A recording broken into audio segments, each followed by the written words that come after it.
김영하 작가님의 조금은 오래된 테드 영상이 있습니다. 우리 모두 예술가가 되자 라는 제목의 영상입니다. 강연 내용 중 이런 내용이 있습니다. 작가님의 어린 시절 경복궁으로 사생대회를 나간 이야기에서 작가님은 도화지를 검은색으로 가득 칠했다고 합니다.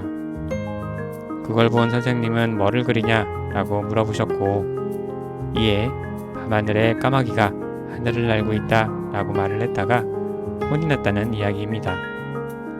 그리고 이어진 말에 작가님은 이렇게 이야기를 합니다.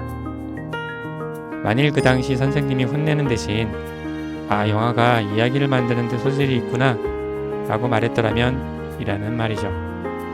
우리 모두는 상대적으로 잘하는 것과 상대적으로 어렵거나 불편해하는 것 모두를 가지고 있습니다. 이를 우리는 강점과 단점이라 말하기도 합니다.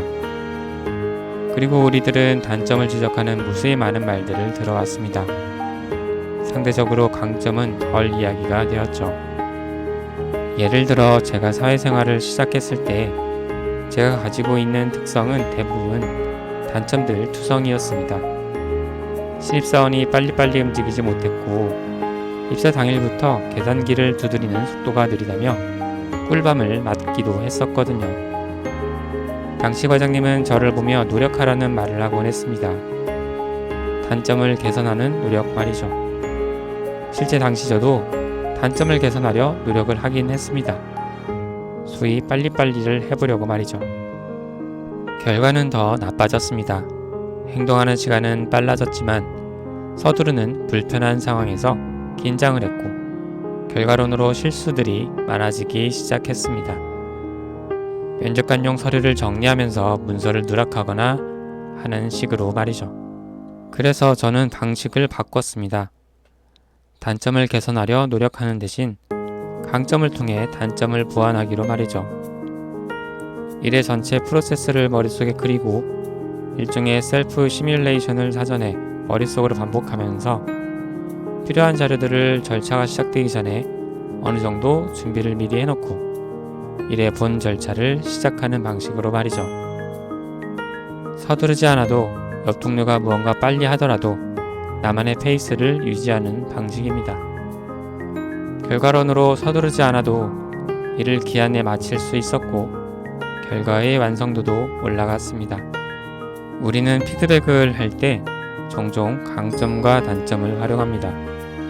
특히 개선이라는 관점에서 이미 잘하는 강점보다는 무언가 부족해 보이는 단점을 피드백의 주된 대상으로 삼곤 합니다. 오펠리 대리는 A는 잘하는데 B를 잘 못해. 그러니까 B를 개선하기 위한 노력이 필요해.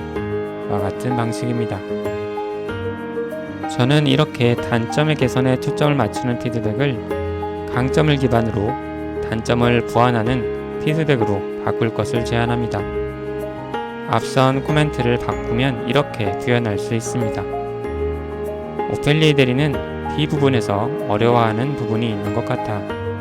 그런데 A는 잘하니까 A를 이렇게 조금 바꿔보면 그러면 B를 보완해 볼 수 있지 않을까? 혹은 그런데 A는 잘하거든. A를 활용해서 B를 보완할 방법이 있지 않을까? 같이 생각해보고 다시 이야기를 해보자. 강점과 단점은 그 표현상 서로 반대되는 개념처럼 보이지만 생각해보면 강점과 단점은 우리들이 모두 가지고 있는 특성이라 생각합니다. 그중 더 쉽게 편하게 발현되는지 여부의 차이만 있을 뿐이죠. 어릴 적 제가 수학을 못한다는 말을 종종 듣긴 했지만 그렇다고 수학을 아예 못하는 건 아니었던 것처럼 말이죠. 강점과 단점의 관점 변화, 그리고 피드백에 있어 강점과 단점의 활용에 대한 이야기로 본 영상을 마무리합니다. 감사합니다.